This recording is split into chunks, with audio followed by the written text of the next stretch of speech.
পৃথিবীর সবচেয়ে সংক্ষিপ্ত জুমুয়ার খুতবাটি দেওয়া হয়েছে, যেটির স্থায়িত্ব ছিল কেবল ৩০ সেকেন্ড। প্যালেস্টিনিয়ান ইমাম ধীরপায়ে মিম্বরে আরোহণ করলেন, খুতবাটি পেশ করলেন এবং বললেন, যদি ৩০,০০০ শহীদ, ৭০,০০০ আহত এবং ২০ লক্ষ গৃহহারা প্যালেস্টিনিয়ান এই উম্মাহকে জাগ্রত করতে না পারে, তবে আমার কথাগুলো আর কি করে ফেলবে?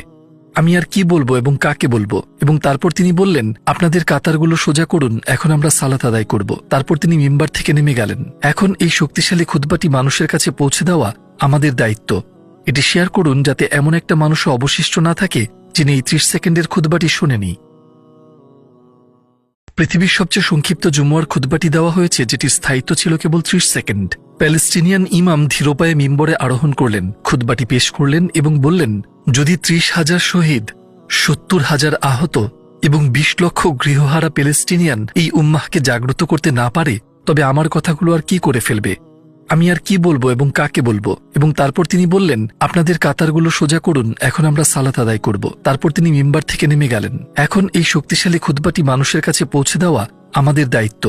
এটি শেয়ার করুন যাতে এমন একটা মানুষও অবশিষ্ট না থাকে যিনি এই ৩০ সেকেন্ডের খুতবাটি শোনেনি।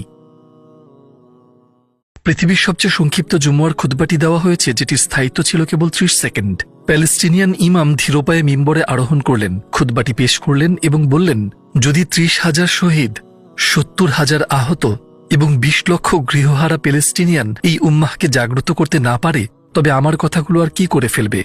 আমি আর কি বলবো এবং কাকে বলবো? এবং তারপর তিনি বললেন, আপনাদের কাতারগুলো সোজা করুন, এখন আমরা সালাত আদায় করব। তারপর তিনি মিম্বার থেকে নেমে গেলেন। এখন এই শক্তিশালী খুতবাটি মানুষের কাছে পৌঁছে দেওয়া আমাদের দায়িত্ব।